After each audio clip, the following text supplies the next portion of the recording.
সেই তীব্র আলোকে দেখলুম বন্ধ সার্সির ওপরে দুই হাত ও মুখ রেখে দাঁড়িয়ে আছে এক অদ্ভুত মূর্তি। নমস্কার, গল্পভার স্টুডিওতে আপনাকে স্বাগত। আমাদের কথা মতো আজ আবার আমরা চলে এসেছি আপনাদের নতুন আরেকটি ভয়ের গল্প শোনাতে। মনে রাখবেন, প্রতি রবিবার আমরা আসব শুধু আপনাদের গল্প শোনাতে। তা হতে পারে ভয়, অ্যাডভেঞ্চার বা প্রেম, শুধুমাত্র আপনাদের মনোরঞ্জনের জন্য।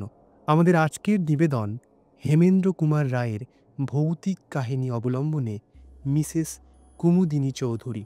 বাংলা সাহিত্যের ভ্যাম্পায়ার রহস্য রচনাগুলির মধ্যে অন্যতম শ্রেষ্ঠ গল্প এটি। গল্পটি প্রথম প্রকাশিত হয় ভারতবর্ষ পত্রিকায়। গল্পটির প্রধান চরিত্রে কথক অমূল্যবাবু এবং মিসেস কুমুদিনী চৌধুরী। শুরু হচ্ছে আমাদের আজকের নিবেদন মিসেস কুমুদিনী চৌধুরী।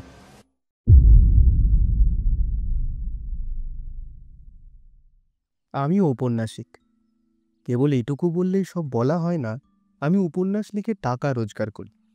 অর্থাৎ আমি যদি উপন্যাস না লিখি তাহলে আমার পেটও চলবে না। অর্থাৎ উপন্যাস লেখা হচ্ছে আমার পেশা। কিন্তু এ পেশা বুঝি আর চলে না। বাড়িতে রোজ এত লোকের ভিড়, মাসিক পত্রের সম্পাদকদের তাগাদা, চেনা অচেনা লোকের আনাগোনা, বন্ধু বান্ধবদের তাস দাবার আড্ডা, এইসব সামলাতে সামলাতেই প্রতিদিন কেটে যায়। যখন একলা হওয়ার সময় পায় তখন আসে ঘুমের সময়। কাজেই কিছু দিনের জন্য কলকাতা ছাড়তে হলো। স্থির করলুম অন্তত একখানা উপন্যাস না লিখে আর কলকাতায় ফিরব না। বিদেশে নিশ্চয়ই বাসায় এত চেনা অচেনা লোকের ভিড় হবে না। সিধে চলে গেলুম ঝাঝা জংশনে। একখানি ছোটোখাটো বাংলো ভাড়া নিলুম। সকালেও বিকেলে বেরিয়ে বেরিয়ে বেড়ায়, দুপুর ও সন্ধ্যাবেলাটা কেটে যায় উপন্যাস লেখায়। ভিড়ের ভয়ে বিদেশে পালিয়ে এলেও মানুষের সঙ্গ বিনা মানুষের প্রাণ বাঁচে না। ঝাঝায় এসেও ৩-৪ জন লোকের সঙ্গে আমার অল্প বিস্তর ঘনিষ্ঠতা হলো। একজন হচ্ছেন মিসেস কুমুদিনী চৌধুরী। তিনি বিধবা, তার স্বামী পেশোয়ারে কাজ করতেন। স্বামীর মৃত্যুর পর থেকে তিনি ঝাঝায় এসে বাস করছেন। তার সন্তানাদি কেউ নেই, ধর্মে তিনি খ্রিস্টান। আমার আর একজন নতুন বন্ধুর নাম অমূল্যবাবু। এ ভদ্রলোকের বয়স হবে বছর 50। কলকাতার কোনো কলেজে প্রফেসরি করতেন। এখন অবকাশ নিয়ে এখানেই বসে লেখাপড়া নিয়ে দিন কাটিয়ে দেন। অমূল্যবাবু পরলোক তত্ত্ব নিয়ে সারা জীবনে যথেষ্ট আলোচনা করেছেন। মৃত্যুর পরে জীবের কি অবস্থা হয় তার মুখে সর্বদাই সেই কথা শুনতে পাওয়া যায়। এখানকার রেলের ডাক্তার গোবিন্দবাবুর সঙ্গেও আলাপ হলো। তিনি খুব সাদাসিধে ভালো মানুষ লোক এবং সন্ধ্যা হলেই ভূতের ভয়ে কাতর হয়ে পড়েন। সূর্যাস্তের পর তিনিও প্রাণান্তেও অমূল্যবাবুর বাড়ির চৌকাঠ মারাতে রাজি হন না। কারণ বাঁচে তাকে পেয়ে অমূল্যবাবু ২-৪টে পরলোকের কাহিনী শুনিয়ে দেন। সেদিন সন্ধ্যার কিছু আগে আমি অমূল্যবাবুর সঙ্গে বসে বসে গল্প করছিলাম। কথা হচ্ছিল পৃথিবীতে সত্য সত্যই পিশাচের অস্তিত্ব আছে কিনা। অমূল্যবাবুর বিশ্বাস পৃথিবীতে সেকালেও পিশাচ ছিল, এ কালেও আছে। আমি জিজ্ঞাসা করলুম, পিশাচ কাকে বলে? প্রেতাত্মাদের মতো আমাদের দেহ নেই, এ কথা তুমি জানো। দেহ না থাকলেও দুষ্ট প্রেতাত্মাদের আকাঙ্ক্ষা প্রায় প্রবল হয়ে থাকে, কিন্তু দেহের অভাবে তারা সে আকাঙ্ক্ষা মেটাতে পারে না। তাই অনেক সময় দুষ্ট প্রেতাত্মারা মানুষের অরক্ষিত মৃতদেহর ভিতরে গিয়ে আশ্রয় নেয়। তখন সেই মরা মানুষ জ্যান্ত হয়ে উঠে জীবিত মানুষদের ধরে রক্ত শোষণ করে। এই জীবন্ত মৃতদেহগুলোই পিশাচ নামে খ্যাত। অমূল্যবাবু এমন দৃঢ় বিশ্বাসের সঙ্গে কথাগুলি বললেন যে আমার গায়ে কাঁটা দিয়ে উঠল। আমি বললুম, প্রায় শুনতে পাই অমুক লোকের রক্তাল্পতা রোগে মারা গিয়েছে। আপনি কি বলতে চান সেই পিশাচরা তাদের মৃত্যুর কারণ? অনেক সময় হতেও পারে, আবার অনেক সময় নাও হতে পারে। ঠিক এই সময়ে মিসেস কুমুদিনী অমূল্যবাবুর বাইরের ঘরে এসে ঢুকলেন। ঢুকেই তিনি হাসতে হাসতে বললেন, কিসের গল্প হচ্ছে? আমি বললুম, অমূল্যবাবু আমাকে ভয় দেখাবার চেষ্টা করছেন। কুমুদিনী একখানা চেয়ারের উপর বসে পড়ে বললেন, ও, ভূতের গল্প বুঝি? বেশ, বেশ। ভূতের গল্প শুনলে না আমারও ভয় পেতে খুব ভালো লাগে। অমূল্যবাবু, আপনি আমাকে একটা ভয়ানক ভূতের গল্প বলুন না। অমূল্যবাবু বললেন, ভয়ানক ভূত কাকে বলে আমি তা জানি না, তবে আজ আমি পিশাচের গল্প করছিলুম বটে। কুমুদিনী খানিকক্ষণ নীরবে অমূল্যবাবুর মুখের পানে তাকিয়ে রইলেন। তারপর ধীরে ধীরে বললেন, আচ্ছা অমূল্যবাবু, এ পিশাচের কথা কি সত্যিই আপনি বিশ্বাস করেন? অমূল্যবাবু গম্ভীর স্বরে বললেন, সত্যি বিশ্বাস করি। খালি তাই নয়, আমার ধারণা সম্প্রতি এই ঝাঁঝাতেই বোধহয় পিশাচের উপদ্রব শুরু হয়েছে। আমি সচমকে অমূল্যবাবুর মুখের দিকে মুখ তুলে তাকালুম। কুমুদিনীরও মুখ ভয়ে ম্লান হয়ে গেল, কিন্তু সে ভাবটা সামলে নিয়ে তিনি বললেন, আপনার এরকম গাঁজাখুরি ধারণার কি কারণ শুনি? অমূল্যবাবু স্থিরভাবেই বললেন, সম্প্রতি এখানে রক্ত স্বল্পতা রোগে মৃত্যুর হার বড় বেড়ে উঠেছে। এর কোনো যুক্তিসঙ্গত কারণ খুঁজে পাওয়া যায় না। কুমুদিনী উচ্চস্বরে হাসতে হাসতে উঠে দাঁড়িয়ে বললেন, বেশ, বেশ, বেশ তো অমূল্যবাবু। আপনি একটা পিশাচকে তাহলে বন্দি করবার চেষ্টা করুন না। অমূল্যবাবু শুষ্ক স্বরে বললেন, হুম, সেই চেষ্টাই করব। ভূত না মারলেও ভূতের ভয় যে ছাড়ে না। অমূল্যবাবুর ওখান হতে সেদিন আসতে আসতে সে প্রমাণটা ভালো করেই পেল। সন্ধ্যার অন্ধকারের ভিতর দিয়ে ফিরতে ফিরতে প্রত্যেক আনাচে কানাচে মনে হতে লাগলো যেন সত্য সত্যই কোনো জীবন্ত মৃতদেহ আমার দিকেই লক্ষ্য স্থির করে নীরবে দাঁড়িয়ে আছে। অমূল্যবাবু প্রতিদিন সকালে আমার বাসায় এসে চা পান করতেন। সেদিন সকালেও বাংলোর বারান্দায় বসে আমরা দুজনে চা পান করছি। এমন সময় দেখলুম সামনের পথ দিয়ে ডাক্তার গোবিন্দবাবু কোথায় চলে যাচ্ছেন। আমি চেঁচিয়ে তাকে এক পেয়ালা চা পান করবার জন্য আহ্বান করলুম। গোবিন্দবাবু কাছে এসে বললেন, চা পান করতে আমি রাজি আছি, কিন্তু ভায়া শিগগির, আমার কিন্তু একটুও দেরি করার সময় নেই।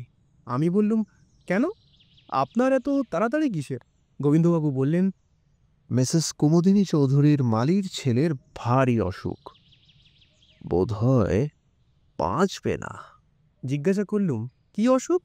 গোবিন্দবাবু বললেন, হুম, রক্ত স্বল্পতা, অর্থাৎ অ্যানিমিয়া। অমূল্যবাবু চা পান করতে করতে হঠাৎ পেয়ালাটা টেবিলের উপর নামিয়ে রেখে বললেন, ডাক্তার, ঝাঁঝায় এত অ্যানিমিয়ার বাড়াবাড়ির কারণ কি বলতে পারো? গোবিন্দবাবু বললেন, না, কিন্তু এই রোগের এতটা বাড়াবাড়ি দেখে আমি অত্যন্ত আশ্চর্য হয়ে গেছি।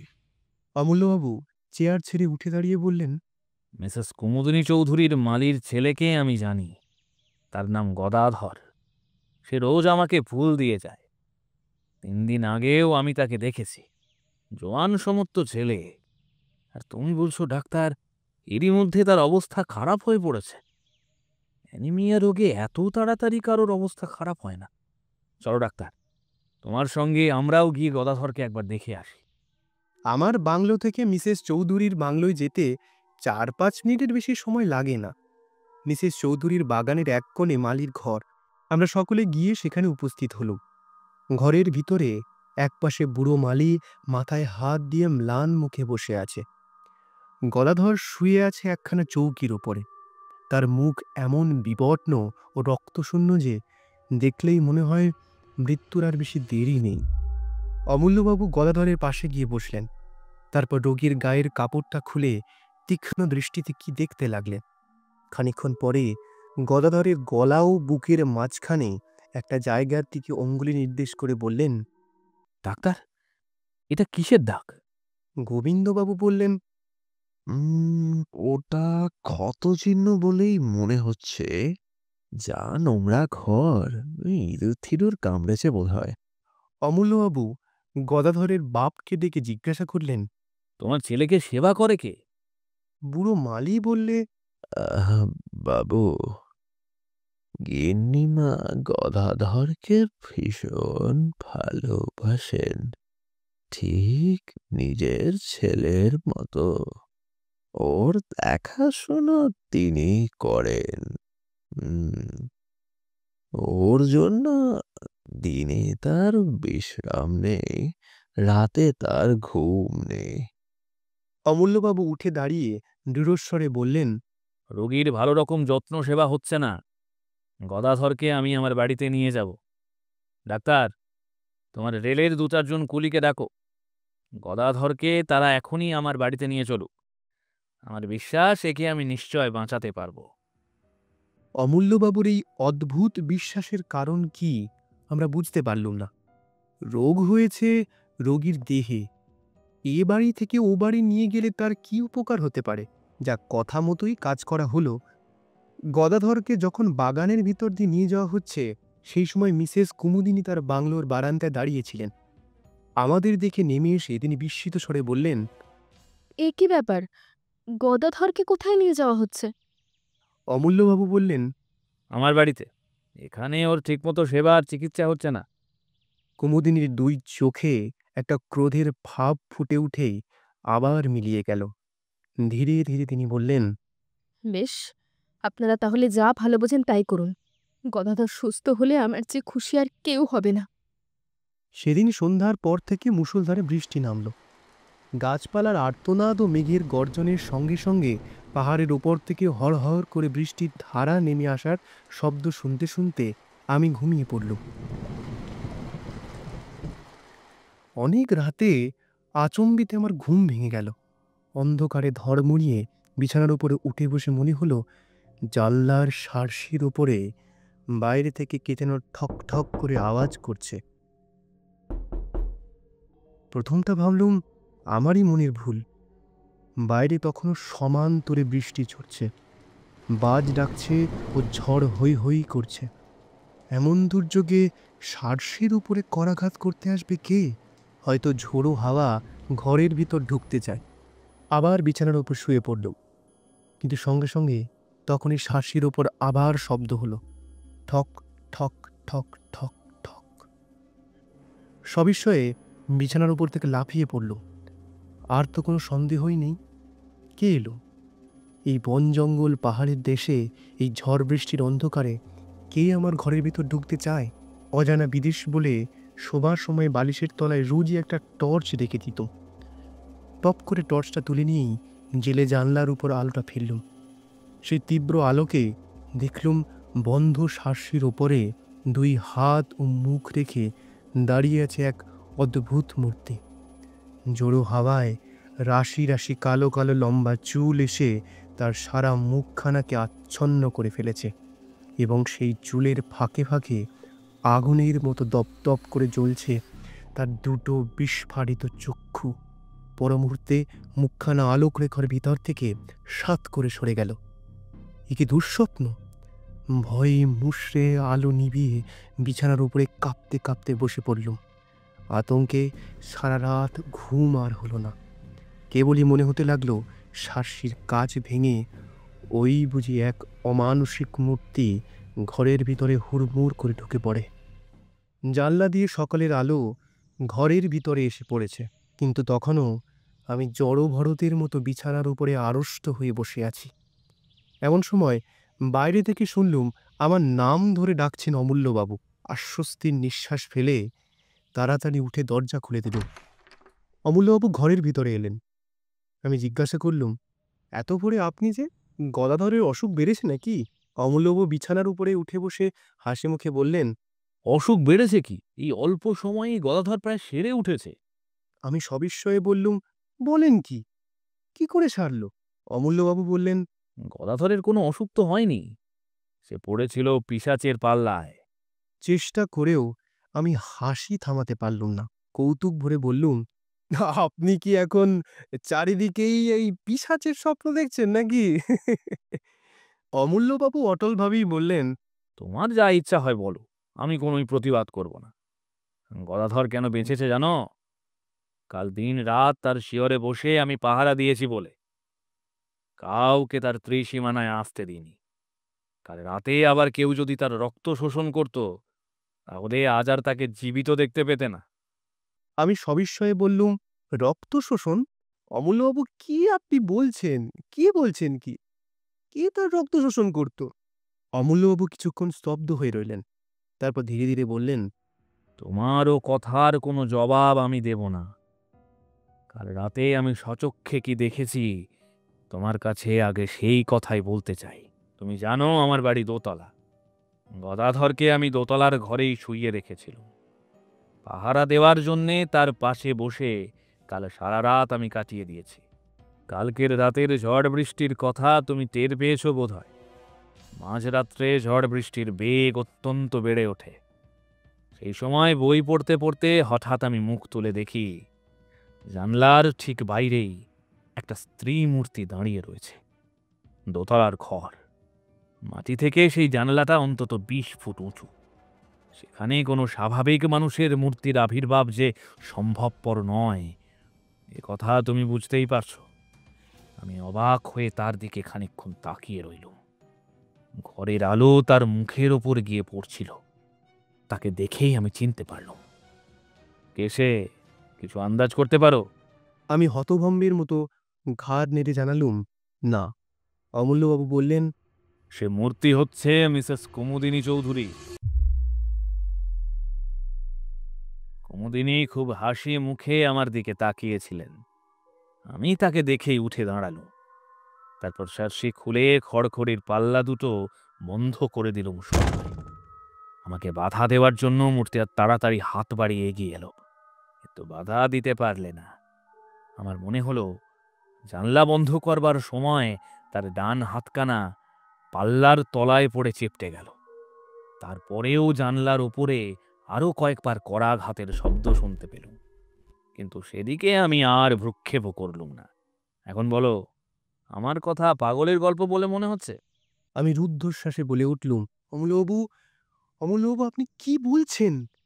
মিসেস কুমুদিনী চৌধুরী? আপনি কি বলছেনটা কি? অমূল্যবাবু বাধা দিয়ে বললেন, শোনো, টেলিগ্রামে আমি আর এক খবর আনিয়েছি। পেশোয়ারে মিসেস কুমুদিনী চৌধুরীর স্বামী মারা যান অ্যানিমিয়া রোগে।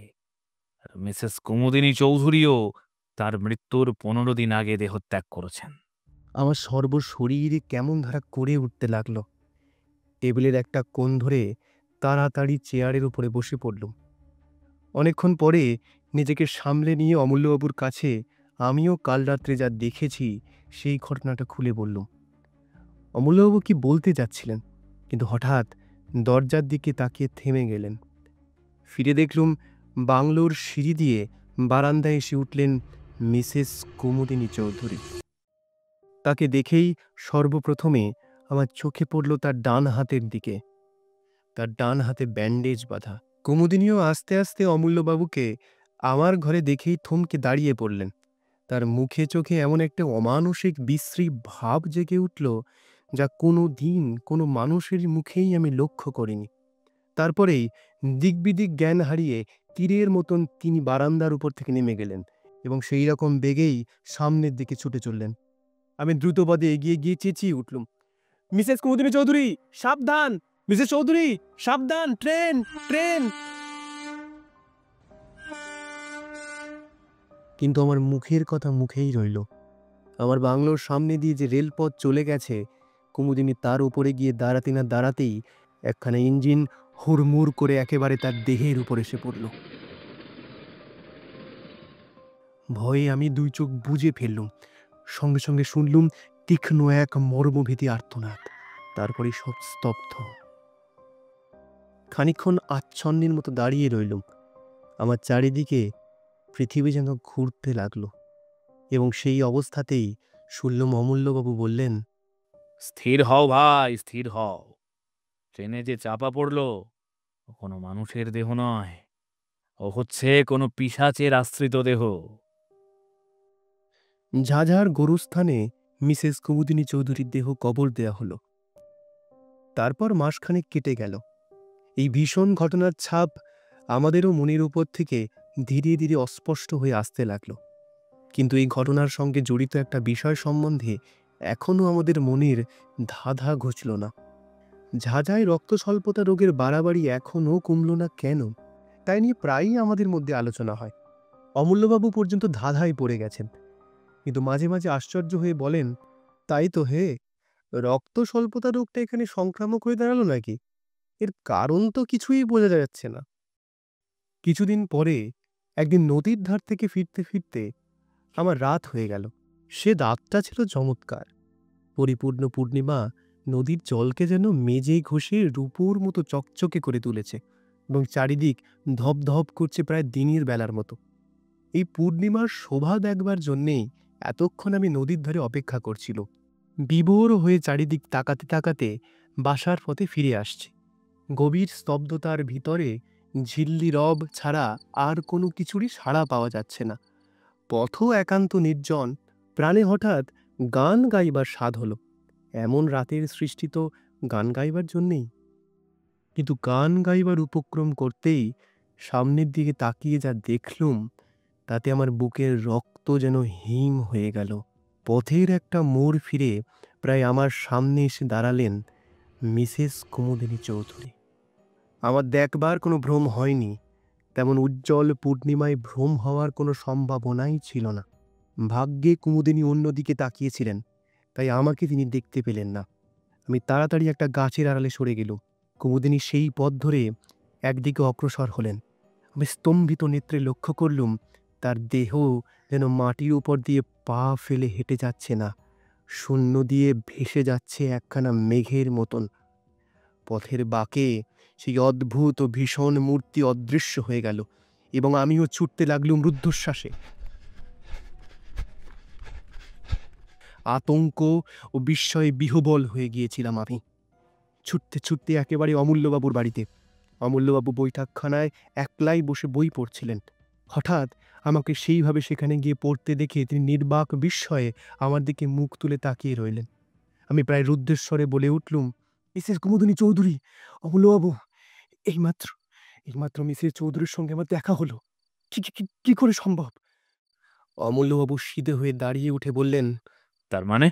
আমি হাঁপাতে হাঁপাতে বললুম, নদীর পথ দিয়ে ফিরে আসছিল। মিসেস চৌধুরী প্রায় আমার পাশ দিয়ে এইমাত্র চলে গেলেন। তুমি ঠিক দেখেছ? আপনাকে যেমন ঠিক দেখছি, তাকেও ঠিক তেমনই দেখেছি। বিশ্বাস করুন, তাকেও ঠিক তেমনই দেখেছি। ওঠো ওঠো, আর দেরি নয়, এখনই আমার সঙ্গে চলো। এখন কোনো কথা জিজ্ঞাসা করো না। অমূল্যবাবু হাত ধরে আমাকে টেনে নিয়ে দ্রুত পদে ঘর থেকে বেরিয়ে এলেন। তারপর বাগানের কোণ থেকে একটা শাবল ও একখানা কোদাল তুলে নিয়ে কোদালখানা আমার হাতে দিয়ে বললেন, এসো। আমি যন্ত্রচালিতের মতন তার সঙ্গে চললুম। আবার সেই নদীর পথ, চারিদিকে তেমনি নীরব ও নির্জন, আকাশে তেমনি স্বপ্নময় চাঁদের হাসি। নিবিড় বনজঙ্গল, পাহাড়ের পর পাহাড় দাঁড়িয়ে আছে যেন ছবিতে আঁকা। কিন্তু সেসব দৃশ্য দেখবার মতন মনের অবস্থা তখন আমার ছিল না। আমার প্রাণ থেকে সমস্ত কবিত্ব তখন কর্পূরের মতন উবে গিয়েছিল। ঘাসের উপর বড় বড় গাছের ছায়া নড়ছে, আর আমি চমকে চমকে উঠছি। নিস্তব্ধতা বিদীর্ণ করে একটা প্যাঁচা চেঁচিয়ে উঠল। শিউরে উঠে আমি ভাবলুম, ঝোপে ঝোপে আড়ালে আবছায়ায় যেসব অশরীরী দুষ্টু আত্মা রক্ত তৃষ্ণায় উন্মুখ হয়ে আছে, ওই নিশাচর পাখিটা যেন তাদেরই সাবধান করে জানিয়ে দিল, তোমরা প্রস্তুত হও, পৃথিবীর শরীরী প্রাণী আসছে। ওই তো ঝাঁঝার গোরস্থান।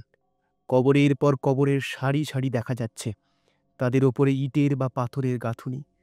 পাশ থেকে নদীর জলের টান ভেসে আসছে অশ্রান্ত তালে।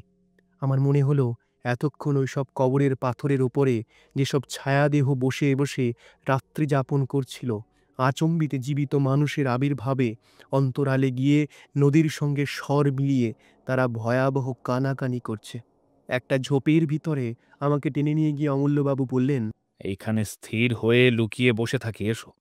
সাবধান, কোনো কথা কয়ো না। সারা রাত সেইখানে আড়ষ্ট হয়ে দুজনে বসে রইল।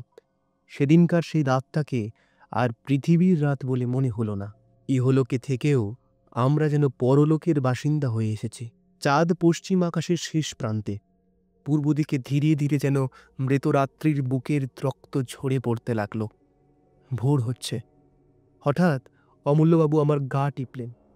চমকে ফিরে দেখি নিবিড় বনের ভিতর থেকে মেঘের মতো গতিতে এক অপার্থিব নারী মূর্তি বাইরে বেরিয়ে আসছে, মিসেস কুমুদিনী চৌধুরী। অমূল্যবাবু আমার কানে কানে বললেন, আজকের রাতের মতো পিশাচির রক্ত পিপাসা শান্ত হলো। মিসেস কুমুদিনী চৌধুরীর দেহ ধীরে ধীরে গোরস্থানের ভিতরে গিয়ে ঢুকল। একটা কবরের উপরে গিয়ে এক মুহূর্ত স্থির হয়ে দাঁড়ালো। তারপর আচমকা শূন্যে 2 হাত তুলে এমন প্রচণ্ড তীক্ষ্ণ স্বরে হি হি করে অট্টহাস্য করে উঠল যে আমার সমস্ত বুকটা যেন বরফের মতো ঠান্ডা হয়ে গেল। সে কি পৈশাচিক শীতল হাসি! তারপর দেখলুম তার দেহটা ধীরে ধীরে মাটির ভিতরে নেমে যাচ্ছে। খানিক পরেই সে একেবারেই অদৃশ্য হয়ে গেল। পূর্ব আকাশে সূর্যের প্রথম ছটা জেগে উঠল। অমূল্যবাবু এক লাফে দাঁড়িয়ে উঠে বললেন, আর অপেক্ষা নয়, শিগগির আমার সঙ্গে এসো। আমরা মিসেস চৌধুরীর কবরের উপরে গিয়ে দাঁড়ালুম। অমূল্যবাবু বললেন, আমি শাবল দিয়ে মাটি খড়ি, আর তুমি কোদাল দিয়ে মাটি তোলো। তার এই অদ্ভুত আচরণের কারণ কি জিজ্ঞাসা করলুম না, কারণ আমি তখন আচ্ছন্নের মতো ছিলুম। তিনি যা বলেন আমি তাই করি। অল্পক্ষণ পরেই কফিনটা দেখা গেল। অমূল্যবাবু বললেন, দেখো, এইবারে আমি কফিনের ডালাটা খুলব। তারপর আমি যা করব তুমি তাতে আমাকে বাধা দিও না। খালি এইটুকু মনে রেখো, কফিনের ভেতরে যে দেহ আছে তা কোনো মানুষের দেহ নয়। অমূল্যবাবু 2 হাত টেনে কফিনের ডালাটা খুলে ফেললেন। আমি স্তম্ভিত চক্ষে দেখলুম কফিনের ভেতরে শুয়ে আছে মিসেস চৌধুরীর পরিপূর্ণ দেহ। সে দেহ দেখলে মনে হয় না তা কোনোদিন ট্রেনে কাঁটা পড়েছিল। সেটা 1 মাস আগে কবর দেওয়া কোনো গলিত মৃতদেহও নয়। তার তরতাজা মুখ অত্যন্ত প্রফুল্ল। তার ওষ্ঠাধরের চারপাশে তরল রক্তধারা লেগে রয়েছে এবং তার জীবন্ত চোখ দুটো সহাস্য দৃষ্টিতে আমার মুখের পানে তাকিয়ে আছে। অবলব 2 হাতে শাবলটা হঠাৎ মাথার উপরে তুলে ধরলেন। তারপর সজোরে ও সবেগে শাবলটা মৃতদেহের বুকের ওপর বসিয়ে দিলেন। ইঞ্জিনের বাঁশির আওয়াজের মতো এক তীব্র দীর্ঘ আর্তনাদে আকাশ বাতাস পরিপূর্ণ হয়ে গেল। তারপর সব চুপ। শেষ হলো আমাদের আজকের নিবেদন, হেমেন্দ্র কুমার রায়ের কাহিনী মিসেস কুমুদিনী চৌধুরী। গল্পের অমূল্যবাবুর চরিত্রে অতনু, মিসেস কুমুদিনী চৌধুরীর ভূমিকায় বর্ণালী, ডাক্তারের এবং মালির ভূমিকায় সম্রাট, আর গল্পের সূত্রধর ও কথকের ভূমিকায় আমি অচ্যুত। পোস্টার, এডিটিং এবং পাবলিসিটি ডিজাইনে সৌম্যদীপ এবং আকাশ। গল্পটির সমগ্র পরিচালনায় টিম গল্পভার্স স্টুডিও। গল্পটি আপনাদের ভালো লেগে থাকলে আমাদের কমেন্ট করে জানাবেন এবং সাবস্ক্রাইব এবং লাইক করে পাশে থাকবেন। তাহলে আজকের মতো এখানেই শেষ। আগামী সপ্তাহে আমরা আবার আসব আপনাদের নতুন আরেকটি গল্প শোনাতে। ততদিন ভালো থাকবেন। ধন্যবাদ।